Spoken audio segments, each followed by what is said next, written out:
Good day and greetings, family. Thank you once more.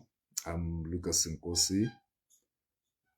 So, as promised, I was hoping that yesterday we'll have this conversation, and then I promised that now by today, then we'll be looking into this conversation on freedom of religion.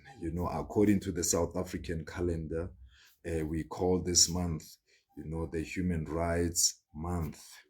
And now, as a person of faith, so I see it fit and good that we have this conversation on freedom of religion, because most of us don't understand basically what is happening there. And I've been hearing some people are also making some grave mistakes where, religious freedom issues are concerned, and where religious faith issues are concerned.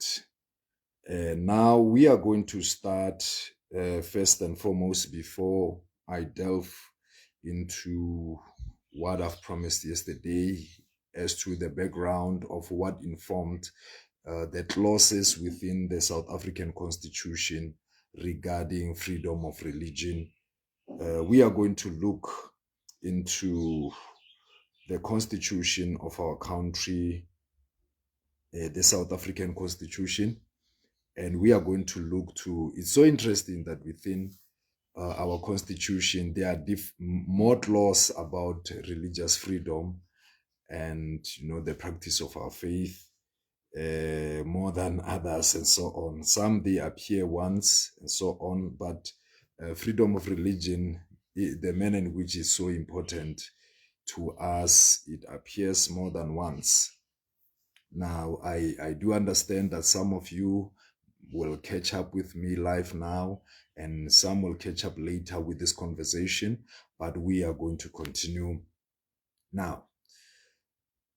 The Constitution of South Africa, if you look into what let's start first, on our founding provisions, or the chapter 1, some interesting thing from the chapter 1 of our constitution. Yeah, let's quickly look into it, so that we don't miss out on why, or basically on the conversation I would want us to have this day.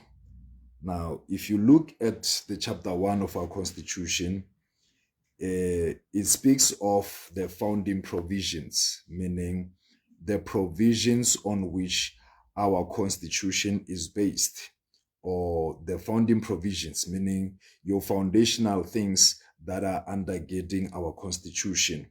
And you look at it at,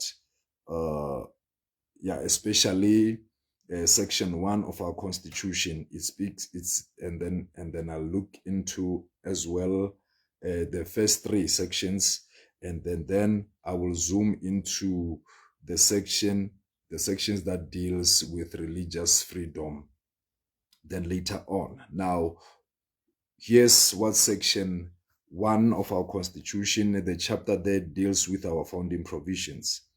And then it says, the heading there says, the Republic of South Africa is one sovereign democratic state founded on the following values. Now, these are the values that are undergirding our Republic as South Africa. So maybe in your country, there's a version of these founding provisions, but in South Africa, here are the values that now we as South Africa, go for, or are the foundation of this country. Now, 1A of the founding provision, section 1A, it says value number 1, South Africa is based on, the value of human dignity, the achievement of equality, and the advancement of human rights and freedoms. So we as South Africans, what we are looking to do, or what we are aspiring, or we are valuing the aspect of human dignity. So it's all about the dignity of a human being.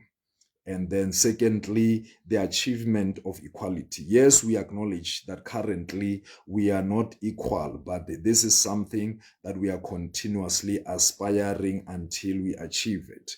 And thirdly, on section 1A, that the advancement of human rights and freedoms. We are all about advancing human rights and freedoms. Now, the B speaks about section 1B says non-racialism and non-sexism. So we should not look at each other based on race or, sex or gender, non-sexism. And value number 1C says the supremacy of the Constitution and the rule of law. Now that's key. We believe in the supremacy of the Constitution and the rule of law, not the rule of individuals. By the way, this thing of, the rule of law, we have suffered as a result of the rule by parliament, with the apartheid era system, because then the standard, the supremacy was not the supremacy of the Constitution, but okay, forgive me for that. Yeah, yeah, nature calleth. Okay, we believe in the supremacy of the Constitution, meaning the Constitution is supreme, and the rule of law, that human beings should not rule, but let the law rule, because there's that human element of our bias, sometimes our instability, when when rulership is in the hands of human beings. It depends who your friends are and so on, so there'll be imbalance. Hence, we've embraced this aspect of rule, the supremacy of the Constitution and the rule of the law, meaning all of us, we are subject to the law, and then also the supremacy of the Constitution. And then the D speaks of universal suffrage and national common voters for all regular elections, multi-party system of democratic government to ensure accountability, responsiveness, and openness. Now, section 2, which builds further on the concept of the supremacy of the Constitution and the rule of law. This is how the Constitution and the law applies in South Africa. It says section 2, this Constitution, the Constitution of South Africa, is the supreme law of the Republic, meaning it is the highest law. All these other laws are junior to the Constitution, meaning when the Constitution appears, now every law in the country must pay homage, must bow to what the Constitution demands. And it says that this Constitution is the supreme law of the Republic. Then it continues to say, law or conduct, any law, whether it's labor law, whether it's SARS, Home Affairs, health, you name all these types of laws that we have in the country.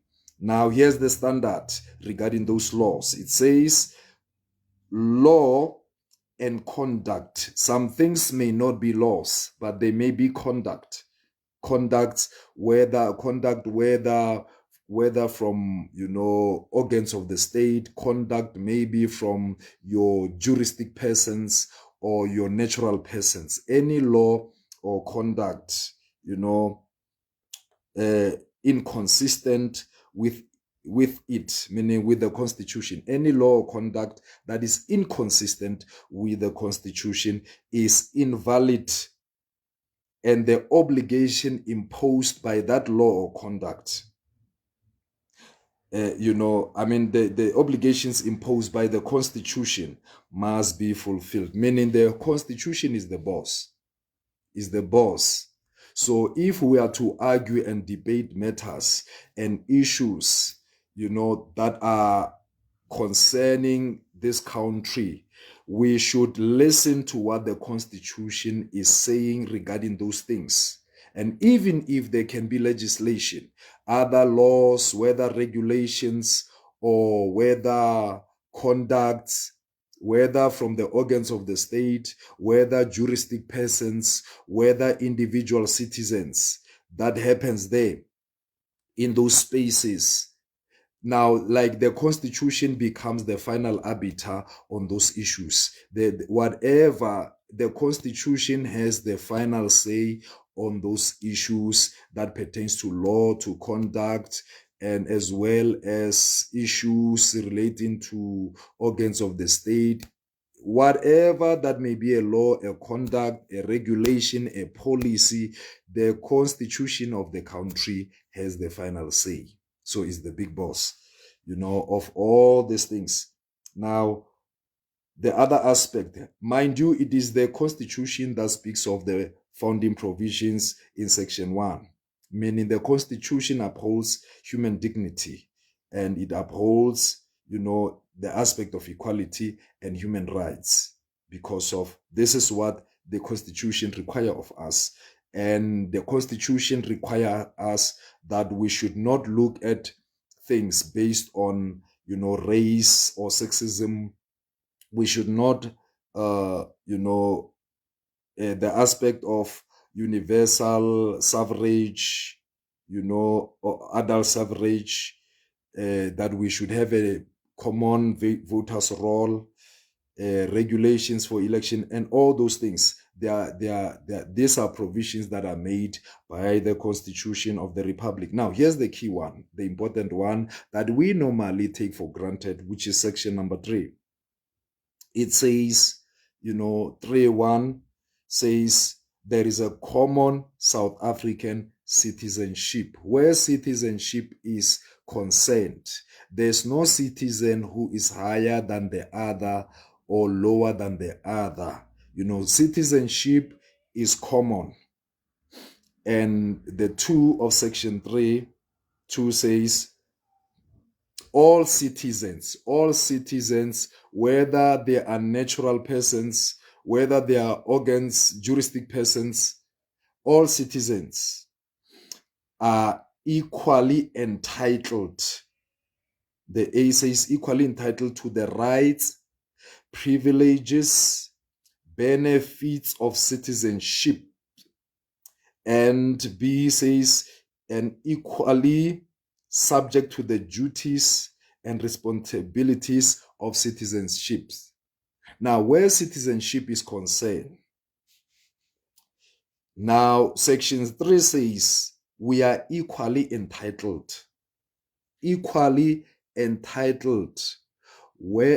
Whoever you may be, once you are a citizen, there's no citizen who is more entitled than the other in terms of the rights, in terms of the privileges and the benefits of citizenship.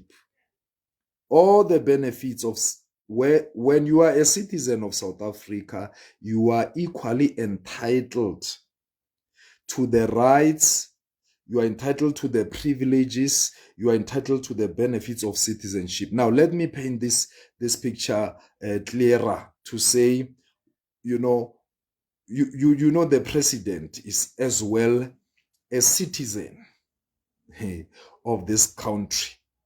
Now, the same rights, privileges, and benefits of a citizen, whether that citizen is in parliament, is in cabinet, whether is somewhere, in the informal settlements, whether it's in the suburb or wherever, as long as that citizen is the citizen of South Africa, is entitled to the rights, the privileges, and the benefits of citizenship. And not only that, but equally subject to the duties and responsibilities of citizenship. And then we are told now in number 3 of section 3 that national legislation must provide for acquisition, meaning it must clarify on how do you acquire these rights, privileges, and benefits of citizenship, and as well speaks to the duties and responsibilities of citizenship, the national legislation, the acts of parliament then must provide acquisition, laws, how do you lose citizenship, and how do you restore citizenship. So this is the founding provision. Now, chapter 2 now speaks of the Bill of Rights, the kind of rights that as a citizen you have. And this citizen, we are given the scope, in section 7 as to how far, how wide do they cover. Now, the Bill of Rights is the cornerstone of the democracy in South Africa, and it enshrines rights of all people. The rights of all people in South Africa are enshrined in the Bill of Rights. If you want to know what rights do South Africans have, reference to chapter 2 of the Bill of Rights. And the application thereof, we are told in section 8 that these things apply to, application of these rights applies to all organs of the state. It applies to all the laws. It applies to legislature, the executive, the judiciary, and all organs of the state. And also, this Bill of Rights, these rights bind both natural and juristic persons. And now there's provision there in 8.4 that speaks to juristic persons. Obviously, juristic persons are organizations. So obviously there'll be limitations because juristic persons are associations of people, and then they are not people themselves. So they are not individuals, but associations of individuals. A business is a juristic person. A church is a juristic person. A political party is a juristic person. All these organizations which are not human beings by definitions, they are called legal persons. But in that space of being called legal persons, they are referred to as juristic persons. Now, on juristic persons, meaning organizations, whether they be businesses, they be political parties, they be church organizations, they be your NPOs, NPCs, whatever form they may have, as juristic persons. We are told in 8.4, it says a juristic person is entitled to the rights in the Bill of Rights to the extent required by the nature of the rights and the nature of that juristic person, meaning juristic organizations are entitled to the rights in the Bill of Rights, to the extent that is required by the nature of the rights, because there are certain rights, like for an example, religious rights. You cannot claim certain rights for certain aspects.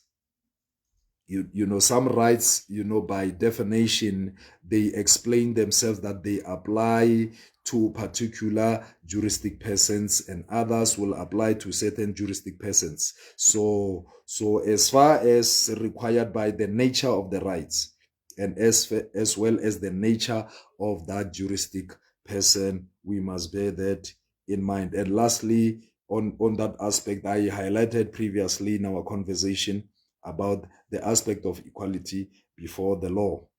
Yeah, so we must bear in mind that we are citizens. We are entitled equally to the rights and so on. Now, a clause that applies now to issues of freedom of religion is section 15, which directly speaks to freedom of religion. Section 15, 1 says, everyone has a right to freedom of conscience. We have a right to freedom of conscience, meaning to have the kind of conscience that you desire to have. It's your right to have your kind of conscience. And secondly, a freedom of religion. Freedom of religion.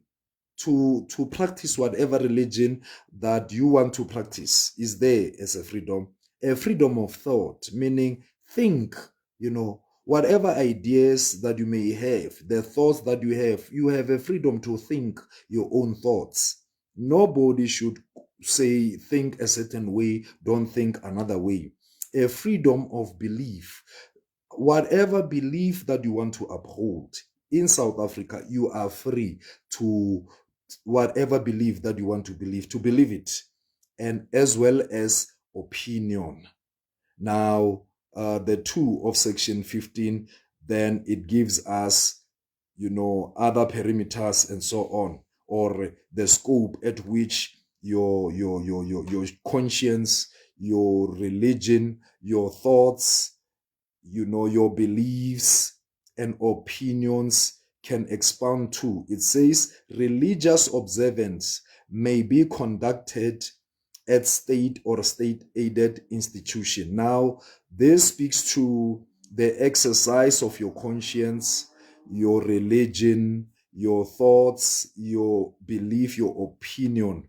And then it says your religious observances, how you observe your religion, may be conducted, meaning it's permissible to be conducted at state or state-aided institution. Your practice of religion, it can be, it may be, you may do it. You have permission to do it at state or state-aided institutions. You can practice your religion at state or state-aided institution. Now, here are the conditions.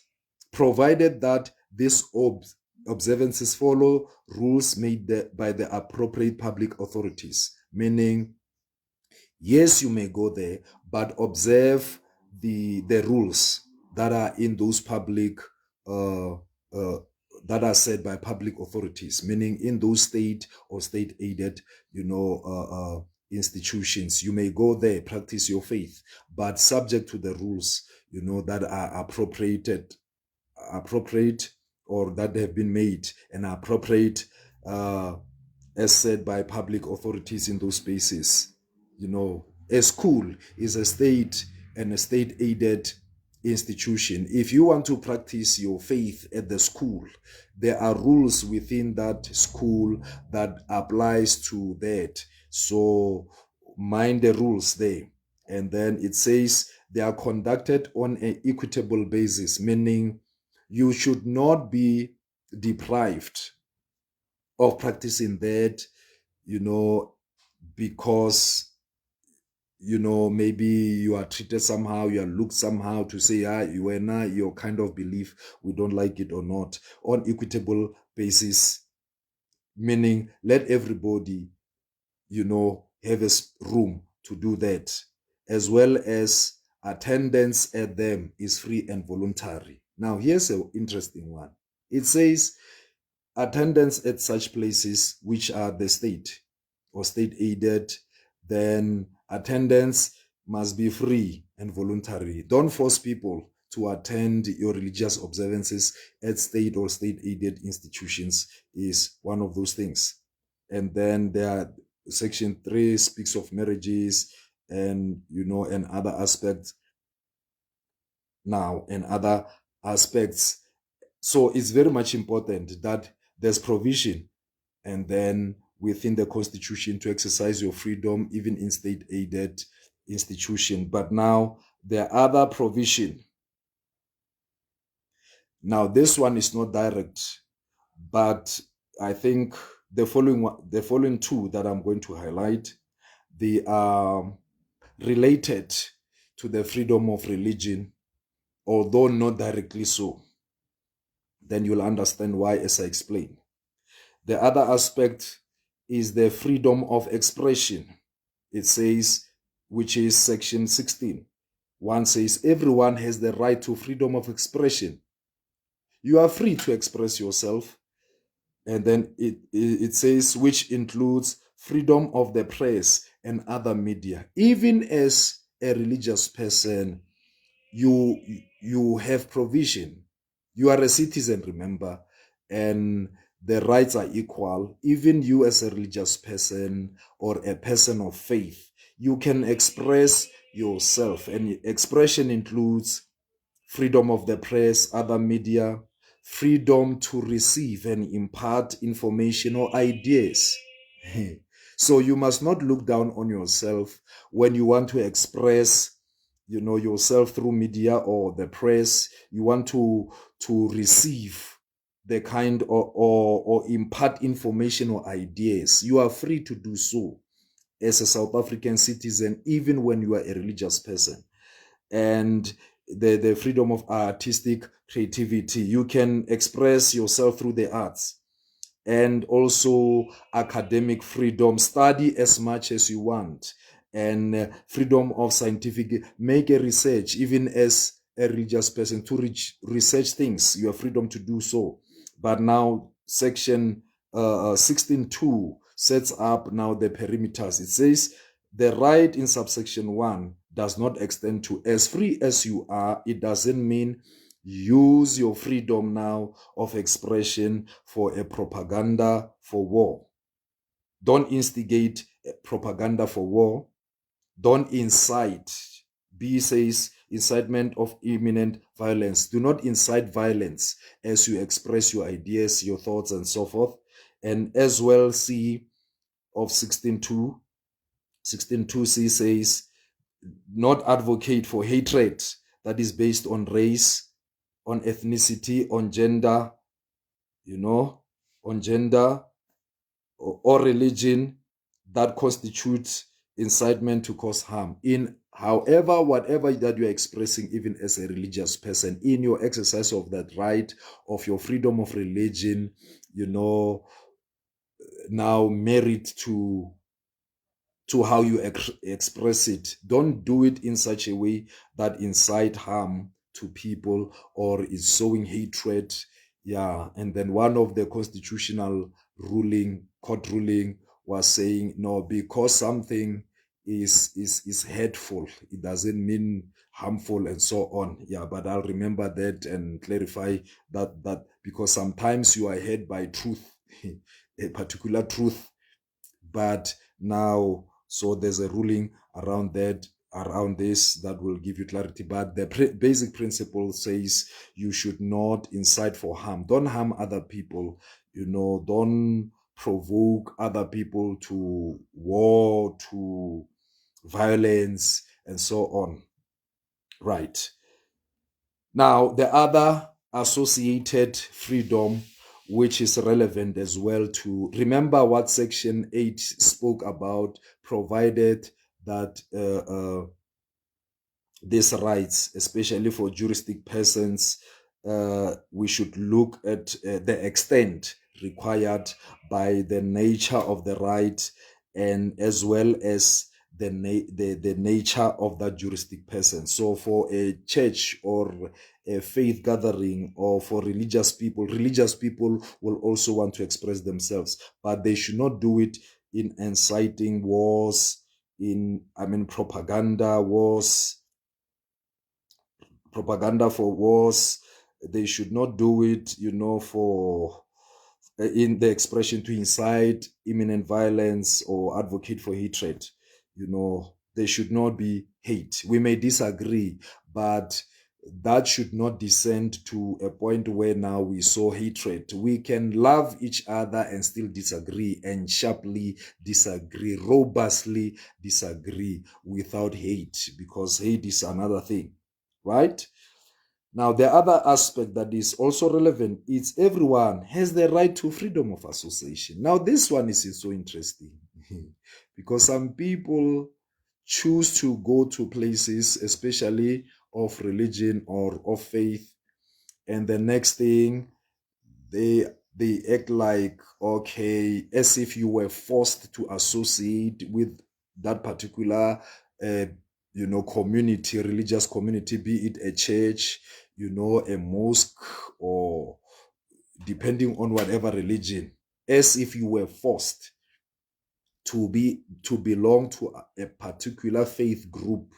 You have a freedom that if you don't like what is being done in one church, you can go to another one. You have freedom to do that.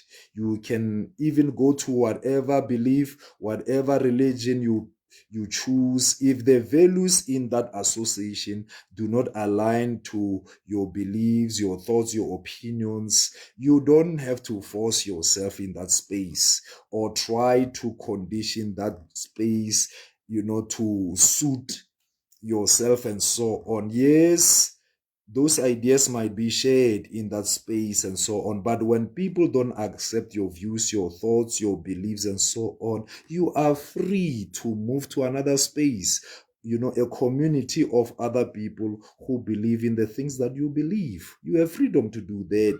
That's freedom of association. Yeah, that's freedom of association. You are free to associate with whoever. Now, let's move to another section that is relevant. Not to say that others that I'm leaving behind are irrelevant. They are elsewhere relevant depending on when and how they apply. Yeah, but I'm zooming because I'm rushing elsewhere.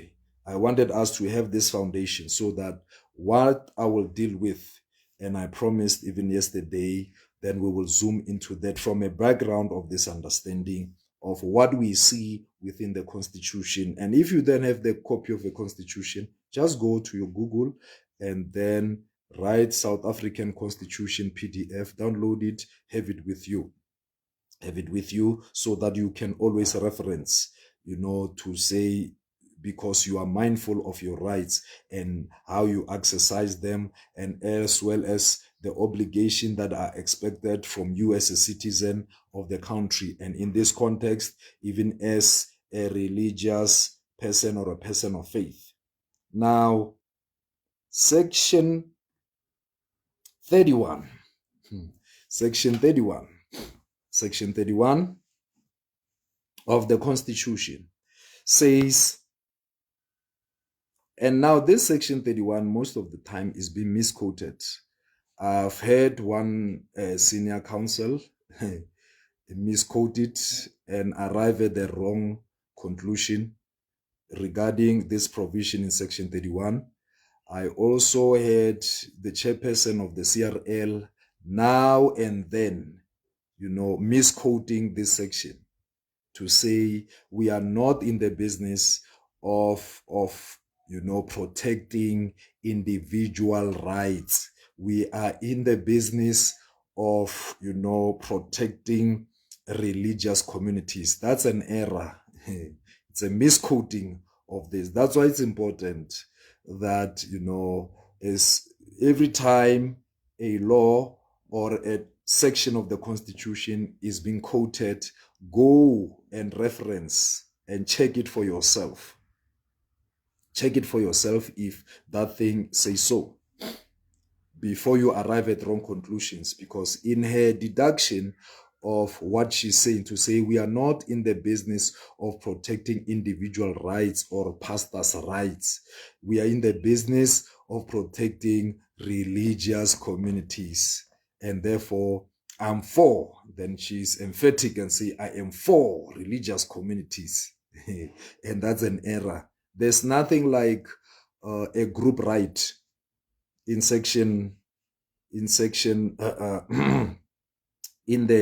there's nothing like a group right in the Bill of Rights in chapter 2. I'll explain there. How does it work there? Let me just read it for you, what section 31(1) of the Constitution say. And you can fact check me by checking from your own copy of the Constitution, whether it's hard copy or electronic. It's always available to all citizens. It's just that we don't take time. We just listen to things on news and we don't check them. We don't come against them. Now we are given names. We are called the pushbacks, when we are basically fighting for things that are written in black and white in the Constitution. Section 31(1) says, persons, you see, persons. Now, if you are wondering what are persons, then refer to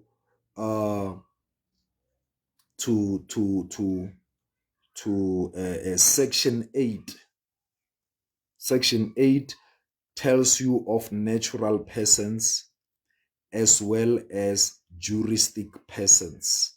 So the word persons must be understood by the Constitution's own definition of what a person is. those who study law, and the basics, the basics there. When you study law, there's this course that is called the law of persons, so that you understand what is a person or a legal person and things like that. You are taught that. But in the light of the Constitution, the Constitution told you what that person is. So we must use the definition of the words that are used by the Constitution to define what the Constitution is saying. When the Constitution is saying persons, we must not look for another meaning outside what the Constitution refers to as persons. Now, it says section 31 there.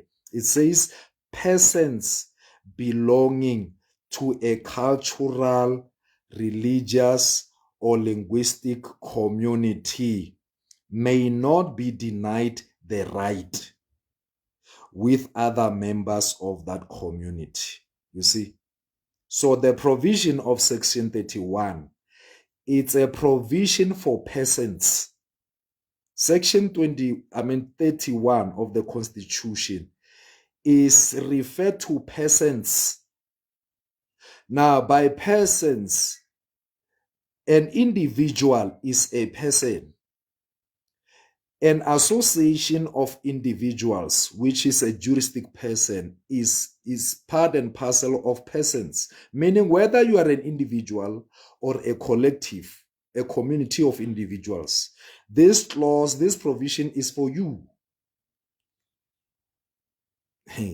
It says persons, meaning yourself as an individual or yourself as a collective, a group, belonging to a cultural, religious, or linguistic community may not be denied the right as an individual or a collective that belongs to cultural, religious, or linguistic community. You may not be denied the right with other members of that community. Now, as a person, you must not be denied a right, with other. You see, it's not about individuals only. This right says you as an individual, you must not be denied, right with other members of that community. Yourself and that community, you may not be denied the right to do what as a person. Number A, the right to enjoy their culture, practice their religion, and use their language. You may not be denied the right to enjoy. You must not be, because I'm speaking in the context of a religious or a person of faith.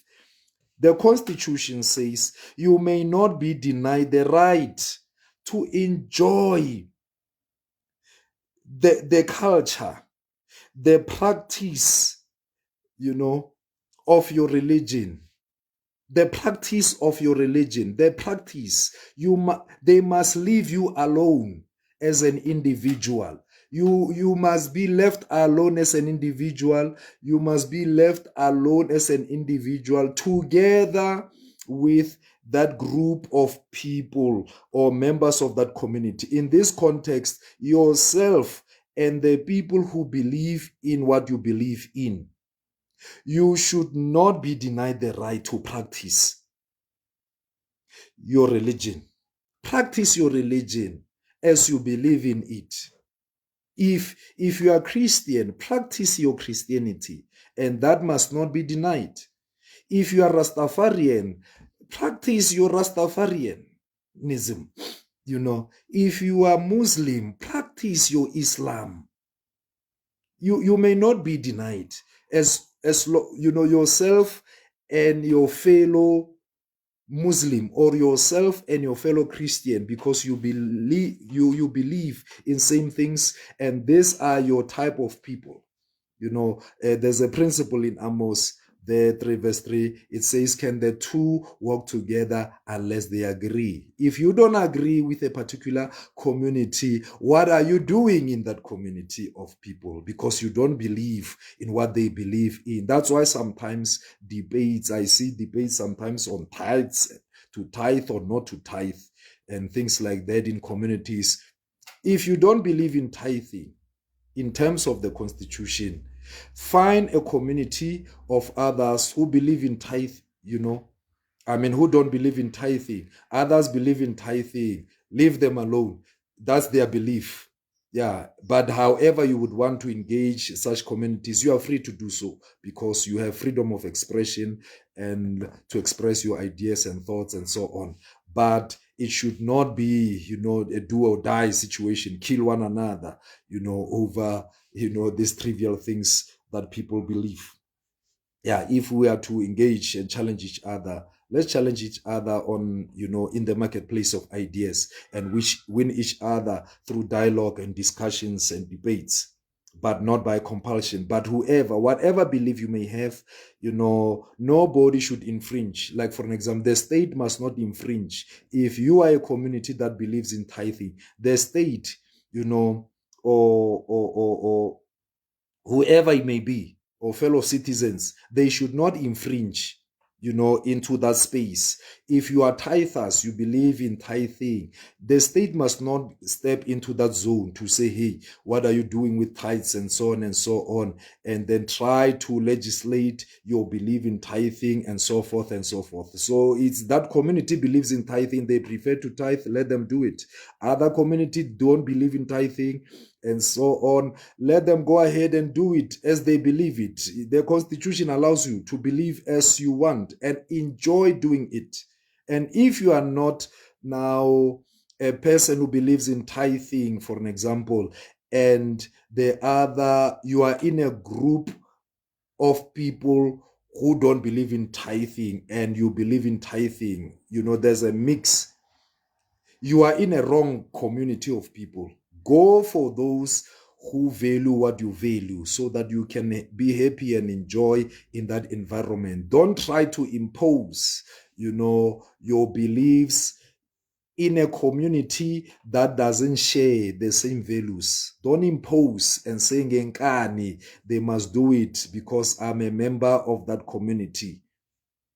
Don't impose your beliefs. Don't impose your ideas, your opinions where they are not appreciated. Look for other like-minded people and share the same thing. That's section 31 for you of the Constitution. Not only to enjoy your practice of your faith, but as well as to form.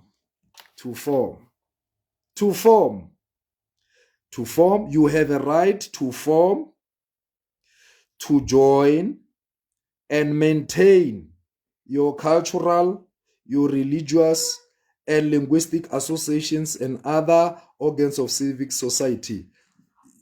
Now, section 31 says a person and that community may not be denied the right to form. The Constitution says you must not be denied the right to form. To form what? To form, because obviously when you form something that was not there.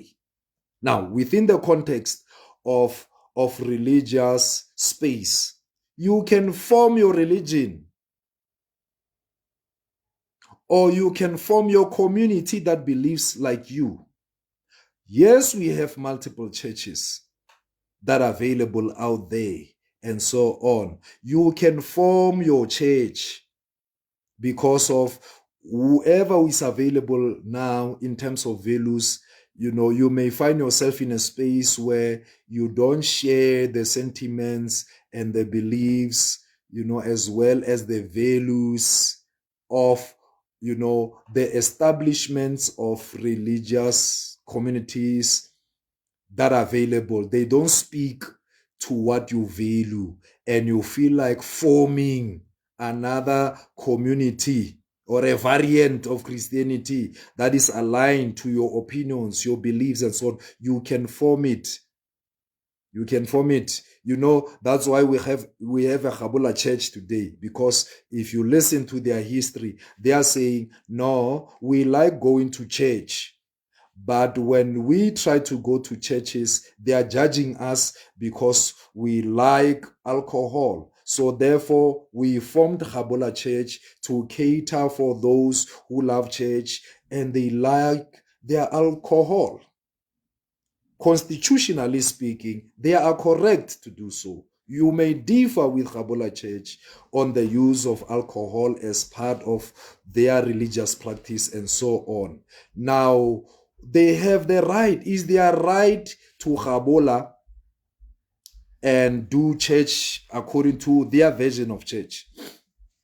Yeah, and if you want to challenge them doctrinally and however, then that's in the marketplace of ideas. But as far as the Constitution is concerned, they can practice that belief as they want to. Those persons in the Kabula church, they are free to Kabula as they want. It's protected by the Constitution for them to do so. As long as there's no harm, there's no war, there's no violence, there's no these things, those clauses that are there in section 15 and 16, especially in 16, which speaks of incitement, propaganda for war, and things like that. As long as nobody is being harmed, they have a right to do so. That's how they prefer to do their things. And they may not be denied to do so. They may not. You may not agree with them. I may not agree with them. But I cannot deny them to do that, because the Constitution says I may not deny them to do those things. Right? Because that's how they will want to form their thing. And then even to join, there are some people, they will join churches that do not believe in their value system. What were you doing? I still have a problem today when some people report to say, hey, this particular church, they are doing 1, 2, 3, 4 things, and therefore I remember previously in one broadcast by the CRL commission where Ushora Zondi said something about, no, but we must regulate the hours that are spent in these churches. And then she describes, what being in a church for a long time does to the psyche of a person. Hello, Cheryl. Hello. There's no way, constitutionally speaking, you can determine and regulate the time spent in churches. The state has no powers that come from the Constitution that says the state must determine for people how long they should spend in churches. It's constitutionally impossible. Yeah, that's why when we are head, we should deal with our healing and our head, because the law is objective. We cannot make laws based on emotions and our head and this. The law doesn't work that way. And the Constitution is the supreme law. If you don't like spending more time in a church, please don't join that church. Move away from that church. It's your constitutional right to attend churches. There are churches where they attend for an hour. Now, if you cannot handle a church that, runs for 8 hours, you don't have any business joining that church. Because once you join that church, it means you are party to that belief system, their religious practice. So you cannot be, as an individual, then decide for that community of people who enjoy their 8 hours to say, but no, these people are spending a long time in church. It's none of your business how much time they spend in their church. Is their church, is their belief, is their practice. This is how they feel they should practice their belief, their religion, based on their opinions, their conscience, and so on. So if you don't like what that community, which is a church, the kind of time they spend, leave them alone. Associate with a church that has the same value system in terms of time like yourself. It's as simple as that, according to the Constitution. It's not complicated, eh? It's not complicated. But we try to complicate it because we want to control people and condition them like we want them. If they are not sharing your value system, the two cannot work together unless they agree. Once you work with them, it means you agree with them. That's why even in churches, there are what we call statements of faith. Before you join a church, you must check what is their statement of faith. Why are they there in the first place? What do they believe in? In terms of everything that you value. If what they value is contrary to what you value, leave them alone. Go to a community of people who believe in what you believe, who share your common values. Go to them so that there's no trouble. You can enjoy being in that space. And if there's no organization or that community, form a new one. Form a new one so that you can be happy. The Constitution allows you that, and it says you may not be denied that right to do so. And it says there, as well as to maintain the responsibility to maintain that community, is upon the persons that are there.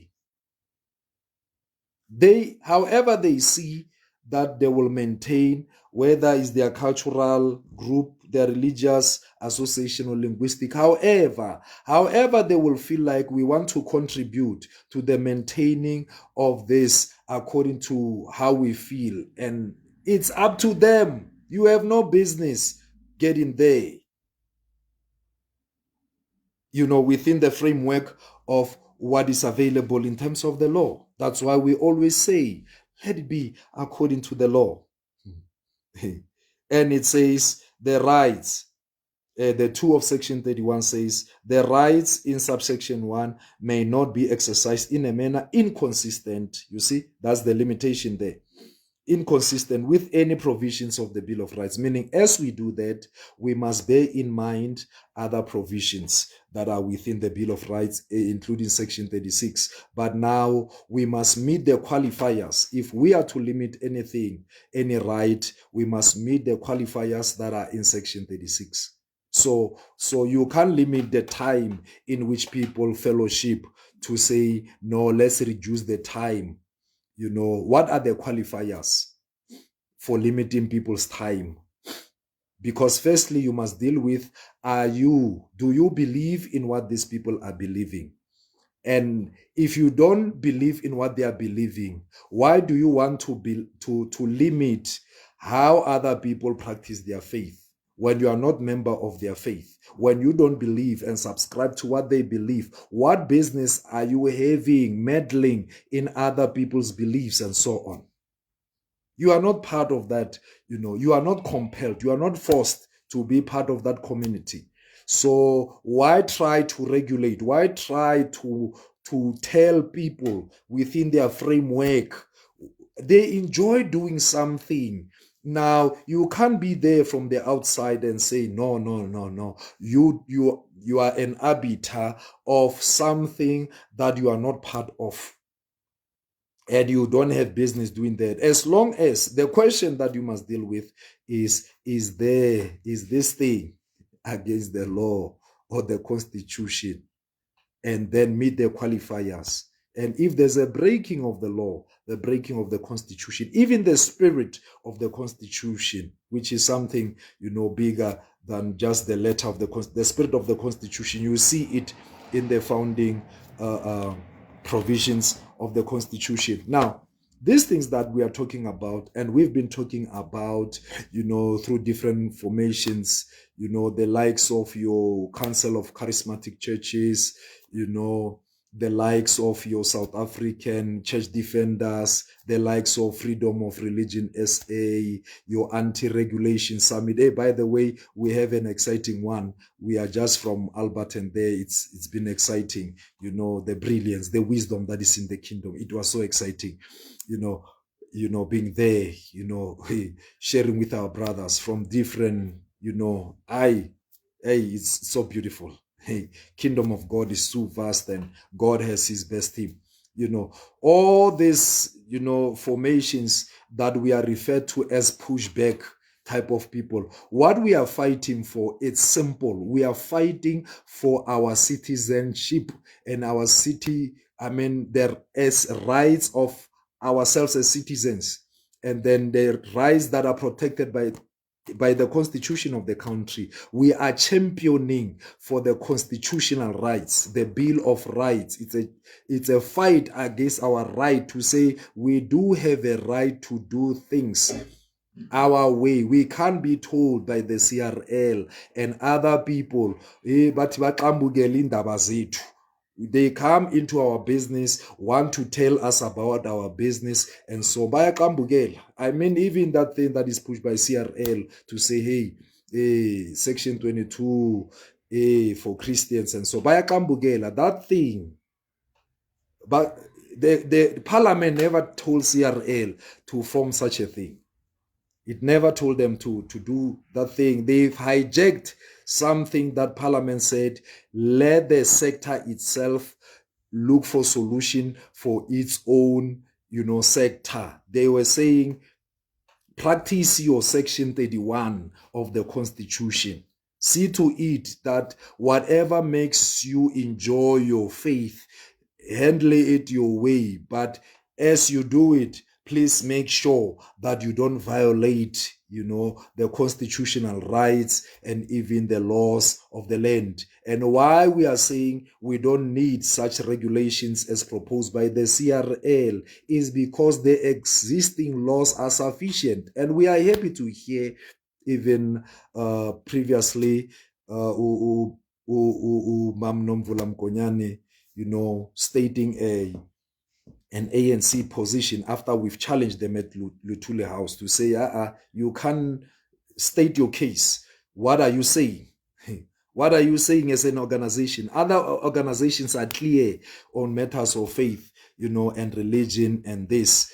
On these matters that we are raising, our constitutional right. And even she was saying that on Power FM to say, we must strengthen the laws of this country to make sure that they do their part. We are not a nanny state. Unfortunately, CRL wants to be our nanny. Wants to be our nanny, to say nanny this, nanny that for us. You've seen previously, I've discussed the flaw in that document called draft, framework and so on by Section 22, ad hoc committee, that bogus body, which was constituted even against that CRL, the very act they say they are citing, they cite it wrongly and so on. And worse, they produce a document that, it's unconstitutional in itself and things like that. But now here's an interesting part that I wanted to get into. And these ideas that we are sharing are not new. I'm just going to read, some of the clues. I'm having here a copy of this book. It's an old one. Just hope it will be clear somewhere there. Let me check. Maybe here, because it's black and white, it will be better. You see, it speaks of, I know it speaks the opposite. It puts it in the opposite, but it reads believers in the future. And then it says proceedings of the National Interfaith Conference on the it's bad. It's very bad. It's very bad, but I will write to you the name of that. But I was just showing you, it's a hard copy, and it says the proceedings of the National Interfaith Conference on Religion State Relations, December 2 to 4 1990 in Johannesburg. This was a conference that was done on the 2nd of December to the 4th of December, 1990. And it is said, it's speaking about the believers in the future. The future meaning these leaders converged in this conference to discuss issues of faith or religion and state, so that whatever that they were discussing was to inform the things that I was talking about on the Constitution. These things you see in the Constitution that relates to faith, the practice of faith, they were discussed in this conference in 1990. So the ideas that we've been sharing, they are not new. They are as old as discussed in 1990, even prior to 1990, but it's just formally in South Africa, in Johannesburg, in 1990. Now, here are some of the contributors who were there in 1990 and even who were involved in this. Let me read. I'll be reading some lines here, and then, from this. It says, from the preface, I'll be sampling here and there, from some pages and some pages. I'll be sampling from this information. Right? It says, the 1990 Interfaith Conference on Religion-State Relations materialized only because people of different faiths were involved, had shown enough trust in each other to sit down and talk about the future of South Africa. They were talking about the future of South Africa, 1994 and beyond, and the role which religions should play in it. That is from the preface. Now, from the editor's introduction, the editor was Professor Klepis Gritzinga in August 1991, when he compiled this as an editor. Now he's introducing there to say this publication contains the proceedings of the National Interfaith Conference on Religion and State Relations held in Johannesburg from the 2nd to the 4th December 1990. It was organized by the South African chapter of the World Conference on Religion and Peace, abbreviated as WCRPSA, the South African version of World Conference on Religion and Peace. Yeah. Now I'm going to read another part from this very compilation. It says, Professor Klepis Gritzinga, as part of the introduction to this conversation, wrote as well to say, the larger part of this publication consists of the papers read at the conference, and in order to retain the feel of that event, the papers are printed in the same sequence that they were originally delivered. I'm quoting here. So he's saying these were papers. These were papers that were discussed by different speakers. So as an editor, he compiled these papers in the sequence in which they were presented by the speakers who showed up. Now, where he speaks of the believers in the future, he is then speaking to the title. Why did he choose this title as an editor? He says the title of this publication, Believers in the Future, has a double meaning. First, it indicates that this volume deals with the future position and role of religious people in South Africa, in brackets, the role of believers in the future, close bracket, But secondarily, it indicates that in this publication, people from different religious traditions express their faith in the future. Believers who believe in the future, right? Now, what is it basically that they were dealing with in that conference? Now he says the conference posed this question in 5 complementary ways. Now, the 5 questions that this conference dealt with. Number 1, how do we understand religious freedom in South Africa? Secondly, what contributions do women bring to the renewal of South African religious communities and of society in general? The role of women, in religion and in society. Number 3, how should the future religion-state relationships in South Africa be structured legally and constitutionally? Number 4,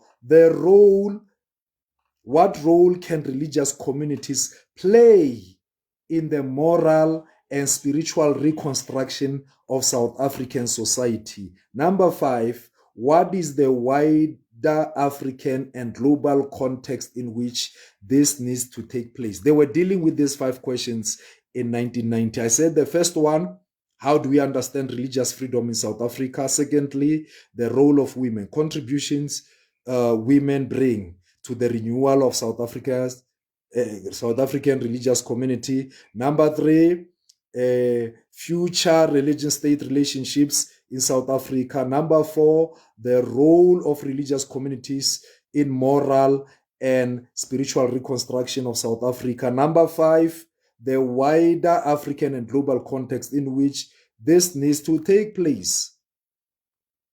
Now, of the speakers who were there in 1990, I've highlighted the editor as Professor Tlepis Gritzinger. Now, of the contributors in the conference is Professor Ali A. Mazrui from Kenya, who was the key speaker, and then he was addressing the Desmond Tutu Peace Lecture in 1990. That was his role. Now we have the likes of on dealing with the definition of religious freedom. The first one to bring a paper, who was a major speaker to address the concept of freedom of religion, was Dr. Frank Chikane. And so Dr. Frank Chikane, alongside the following, they were dealing with trying to define what freedom of religion is, or freedom of religion, in the future should look like. Now, he presented the main paper, and then the following speakers then were responding to his paper. And the first respondent to Dr. Chikane's definition of freedom of religion was Dr. Yousuf Dadoo, who's a Muslim. Dr. Frank Chikane was representing Christians. And then now Dr. Yousuf Dadoo was speaking to the understanding of Muslims in terms of what freedom of religion is about. And then the Jewish community was represented, or a response from the Jewish religion was done by Dr. Jocelyn Hellig. And a Christian response, your African traditional religion and so on, was done by Reverend Kenosi Mofokeng. And the Hindu response was Dr. Anil Sookal. Now, I'm not going to deal with the aspect of women and religion, which was done by Dr. Dennis Ackerman, was there speaking on issues that affect women. Now, on religion and state relationships, the main paper was presented by Dr. Albie Sachs, Justice Albie Sachs, one of the revered and respected legal minds in South Africa, especially, in South Africa. Now, to respond to the aspect of religion and state relationships, The responses were done by Father Buti Tlhagale, who was responding to what Justice Albie Sachs was presenting on how to deal with religion and state affairs from a legal point of view. And then secondly, from the Hindu community was Miss Yasmin Suka, was responding to the legalities. And then from the Muslim response was Imam A. Rashid Omar. That's 1990 for you. And then for the Jewish response on issues of law and religion, or state and religion, was Rabbi Adi Asabi. Now I'm going to quote some of the things that they said in 1990. Now here's what Reverend Chikane said about freedom of religion, because he was the main one to define what freedom of religion is and what it should entail. He dealt first with dealing with the issue of the state being involved in religion and things like that. Right? And he was saying he's limiting his presentation to the Christian faith. Now, yeah, let me check this for you. Because of, during that space, because he was dealing with the first set of questions that are, what will the relationship between religion and state, what type of state should we opt for? And then what does freedom of religion mean? And issues like that. Now, he dealt with the history, some history, historical background. Now, there's something that he has said. Now, in conclusion, in terms of freedom of religion, he said the only viable option, and he's saying according to expert advice, is a constitutionally secular state where religion will be entirely independent of the state and will operate completely unaided by the state, so that the people will enjoy the full freedom to believe and not to believe. Hey, that's the conclusion he arrived at, because he was dealing with a dilemma here that came with state religion, to say, Christianity was firstly persecuted by the state, you see, and now when Christianity grew and its influence went into the state position, then it was adopted as a state religion. Now Christianity being a state religion now persecuted others who don't believe in Christianity. And he said now to bring a balance, now we need a state that is not, by secular meaning doesn't mean don't believe at all. It means hold a neutral position. The state must not take sides where religion is concerned. The state must make sure that, it makes provision for all religions, so that all religions must find expression. So this is 1990 idea that he was communicating. And let me look for one of the things that he said there, which I think they're important. Now he's saying, and I quote, that the highest level of religious freedom and of belief is therefore the right of all religions to practice their religious beliefs both privately and publicly, and the right to dissent, meaning to disagree, including the right not to believe if one chooses so. You see? This is exactly what we are saying. And the other thing that he stated there, he says, we need to respect one another in our differences and agree to differ in areas where we differ without translating it into a violent conflict or discrimination of one group against another. You see?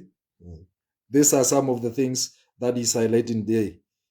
Now, let me see what else that he is dealing with.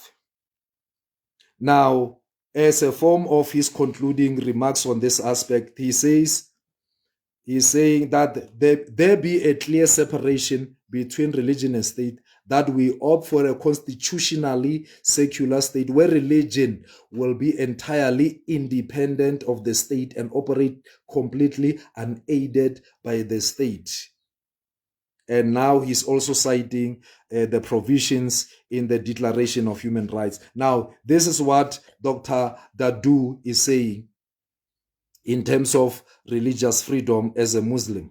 He's saying religious freedom is broadly defined by Dr. Carrillo de Albornoz as follows: the faculty of every human being, individually or in corporate bodies, you see, individually, corporate bodies, publicly or in private, to be free for the proclamation of one's faith.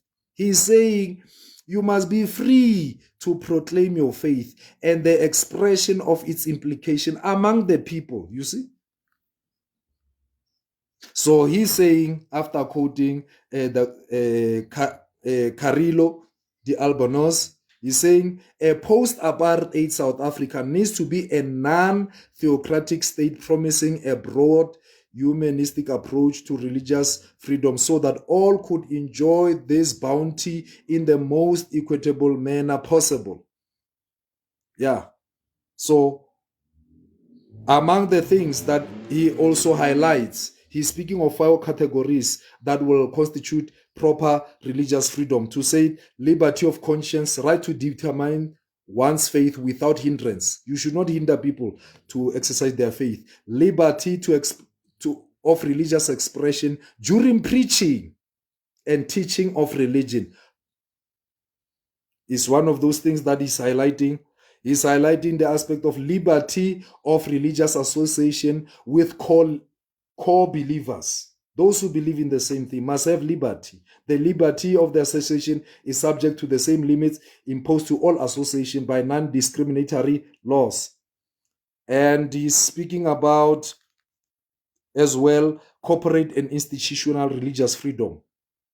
And he says it flows from every religious or organization formed or maintained by people sharing particular religious outlook. People who believe in the same outlook, they must maintain, their associations, their community. And you see, this is an idea, it found its way in Section 31 of the Constitution.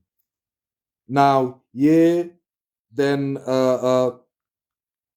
Dr. Jocelyn is speaking about Jewish. It's unfortunate that now there are debates about the Jews and the land and so on.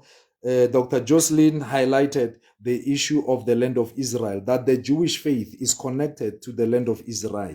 So freedom of religion to the Jewish faith, cannot exclude Israel as a land, because they, in their faith, their faith is connected to the land as well. So these are the ideas that they were communicated there. And Rev Kenosi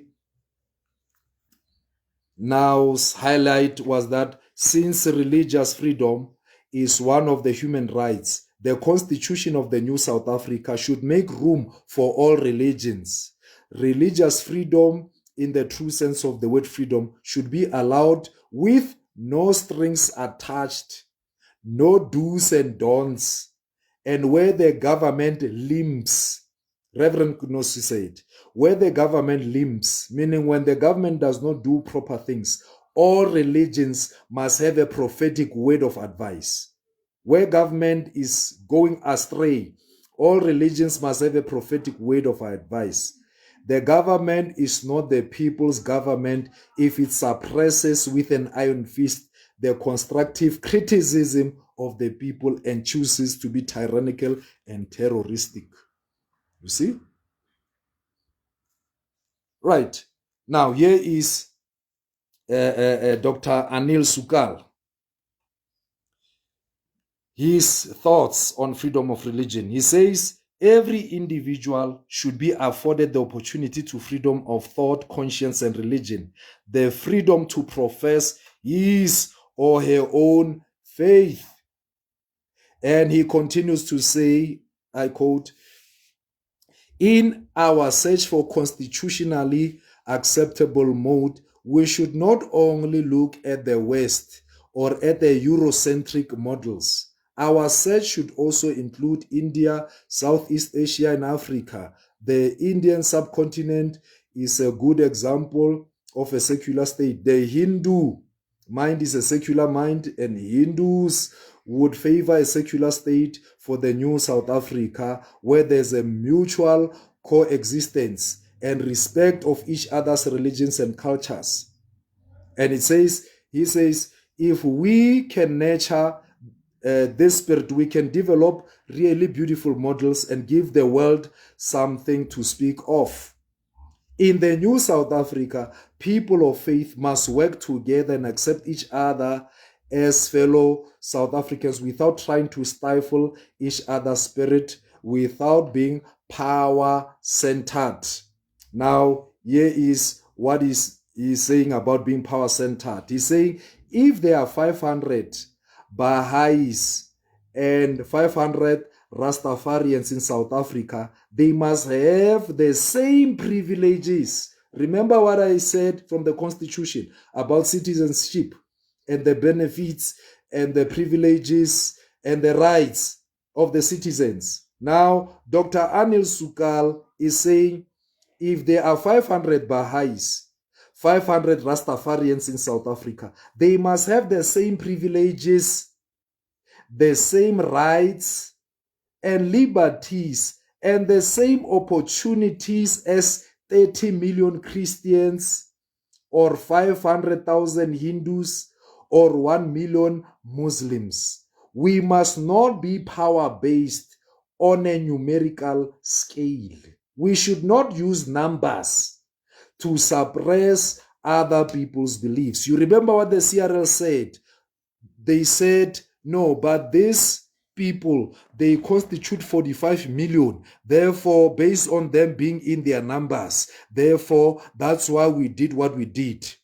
That's why we privilege them based on their numbers. That's why they are part of the Section 22 that happened there at Rema. We have given them that privilege based on their number. Dr. Anil Sookal in 1990 said, we must not be power-based on the numerical scale. We should not use numbers to say, oh, based on the numbers, therefore we privilege people based on numbers. Because you have a large following, therefore we hear what you're saying and then we silence everybody else. Because if we are using numbers, then we'll violate this principle. That's why the language of the Constitution says everyone. It's not your pure democracy of majority rule. No, no. We don't rule. South Africans, South Africa is not ruled by the majority. It's a constitutional democracy. It's not ruled by majority. It's a rule by law. The law, the Constitution is the supreme law. We may be in the majority, but the majority, if the majority is on the wrong side of the Constitution will rule against the majority in favor of the minority. Why is it written the way it's written in the Constitution? Was to protect even the rights of the minority. Because if it was just a pure democracy, it will be like majority rule. I'm listening to other parties that are saying, no, man, this thing of the Constitution, we must scrap our Constitution. No. The winner takes it all. No, we must, do away with this Constitution. Then we must use majority rule and so on and so on. We must not emotionally be carried away by this because of moving away this Constitution says we must go back to that apartheid system of parliamentary parliamentary supremacy or supremacy of parliament in terms of the law and so on, and this majoritarian way of doing things, which will be detrimental to the minority. Dr. Sookal said, hey, we must not be power-based on that numerical scale. This is unjust because the value of religion is not measured in terms of power, one, and what we must seek for in religious sense is the religiosity, meaning what people believe, not the numbers. We must not make decisions based on numbers. And then I think that if we imbibe the spirit, we can look forward to a South Africa where religious communities can make a meaningful and fundamental contribution to transforming our country into a holistic, beautiful, free, and democratic. This is a Hindu minister's input on freedom of religion. Now let's go to what Albie Sachs was saying. Is one of the revered whose influence, whose ideas they've been embraced, and they've crafted, what we see with our constitution today. All right. Yeah. All right. Yeah, we are about to wrap it up. Yeah, we are about to wrap it up. And I believe this is being helpful. Now, here's what Albie Sachs was saying in 1990 on the issue of religion and state relationships. And he said he was to believe or not to believe. Now, he starts first by quoting the anthem. He says, Nkosi Sikelel' Africa, God watch over Africa. This is a popular anthem of national liberation and of peace, sung throughout the Southern Africa by believers and non-believers alike. And he says the words are religious, the occasions secular. For most of its life, the ANC, a secular organization, had a national chaplain, and of those function was to lead an annual conference in prayer. There is a strong opinion in favor of reviving the office today, meaning in 1990. Now, here is something important that he's saying. He was saying, speaking to the future, he's saying, we want a secular state in South Africa, but a secular state with religion. Indeed, with many religions. Religion is there. It is part not only of the spiritual life of people, but the country's culture. He's saying religion is part of this country's culture and of the very culture of struggle. Strip South Africa of its multitude of religion and it's no longer South Africa. You remove religion from South Africa, it's no longer South Africa, because religion has always been part of South Africa. Then he deals with the aspect, of believing or not believe, to believe or not to believe. That is one of the most important constitutional questions facing any country, and one of the most significant philosophical issues facing any individual. It is a question which each one of us answers in his or her own way. In some respects, the aspect of believing and not believing. In some respects, it touches on what might be the most fundamental human right of all. You see, he's saying believing and not believing is the fundamental fundamental human right of all. Certainly the most intimate and personal right to conscience. You see, no one should be compelled by the state or by anybody to believe, nor should anyone be forced not to believe.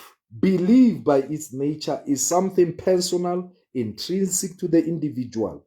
It belongs to the conscience of each of us, but also has a social dimension, a cultural dimension, even a national dimension. He's saying, belief It belongs to the conscience of each and all of us, but has a social dimension. Belief has a social dimension, has a cultural dimension, a national dimension. Now he's saying the state should be neither theocratic nor atheistic, but secular, tolerant, and accepting of the deep importance of religion has for millions of South Africans. Meaning the state should not take sides. It must not take a religious side, theocratic or atheistic side, but be neutral, meaning give everybody space to believe or not to believe. You see, and there must be tolerance. And it says religious communities, for their part, should be free. Religious communities should be free to organize their worship as they please and encouraged to take part in the life of the nation. That's Albie Sachs for you, 1990. And he's saying something important.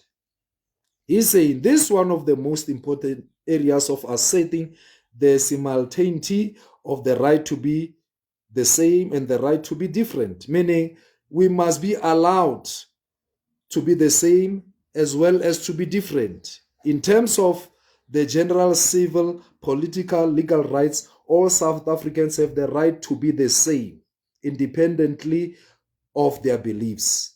One's right as a voter or litigant or patient should not be affected by whether one is Catholic or member of the Dutch Reformed Church or a Methodist or an adherent of an independent African church or a Muslim or a Jew or a Hindu or an atheist. Now, on aspect of being a citizen.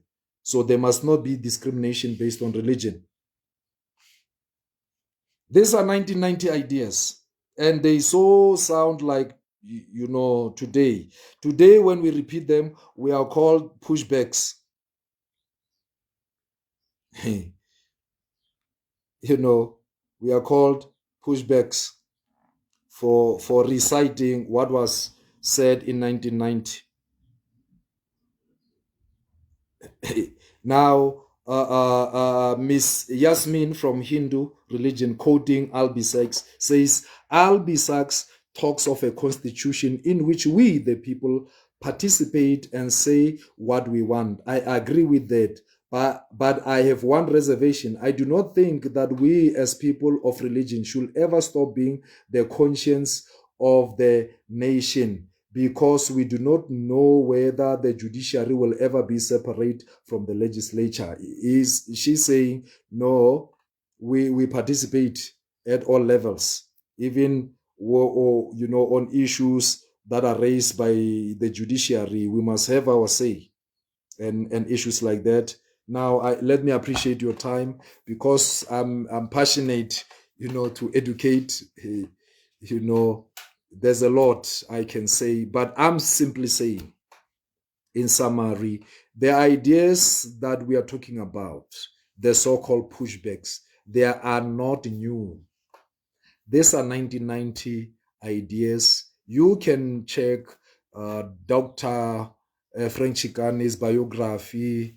You know, you can corroborate these things, that I'm not thumb-sucking. You know, you can check the writings of Justice Albie Sachs, you know, on religion and state. You can check and reference all these different speakers on this topic. And I'm simply saying this conversation started in 1990. It's just that CRL lost its way. And the problem with our country is that as citizens, we don't research these things. We don't find out. We don't question. We must not only ask questions, we must also question answers. You know, when you hear even Umam Kaluva saying, no, I'm not in a business of individual rights, I'm into the business of protecting the rights of communities. That's an error. It's a misquote of the Constitution, as well as a misrepresentation of these ideas, which are as old as 1990 and so on. So let's keep learning, finding out. The Bible says, as I wrap up, that in the book of Hosea chapter 4 verse 6, it says, my people perish for lack of knowledge, and therefore because you lack knowledge, you neglect knowledge, then I will reject you as priests, as my representatives before the people. And as children of God, we must make sure that we go beyond the surface. We must not be emotional with issues.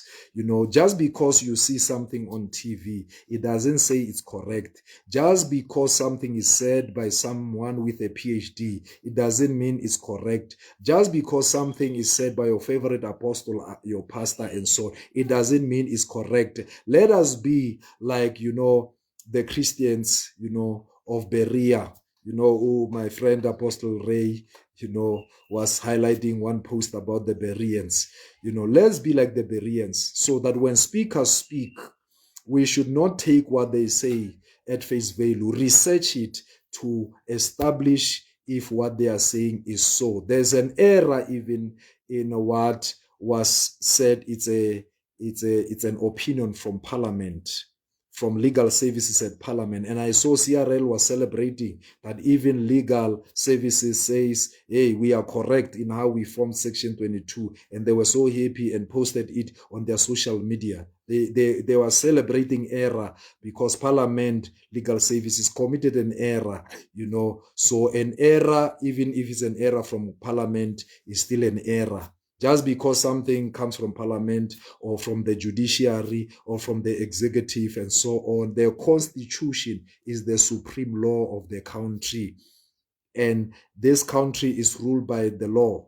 And then if there's a law, there are clauses, there's legislation. Let's look into the laws. Once we hit crisis, we must check the laws of the land, what is available. And if something is not available in the laws of the land, the constitution has provisions on how to deal with it. But moreover, what I wish to happen is let us be believers, who research things, who find out things, who must not only ask questions, but also question the answers, so that at the end of the day, we enjoy our freedom to believe, the freedom of our faith to the maximum point. Thank you for taking the time to listen to this conversation. I'm aware that, speaking time, because my intention is to educate. So I don't want to rob you in the middle. So as much as you can receive this, go for it, listen to it, repeat it, share this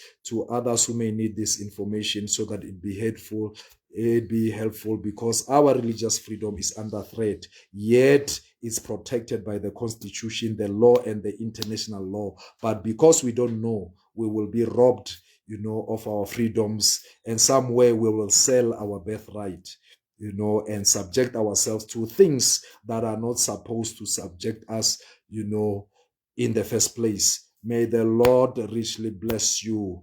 Bye-bye.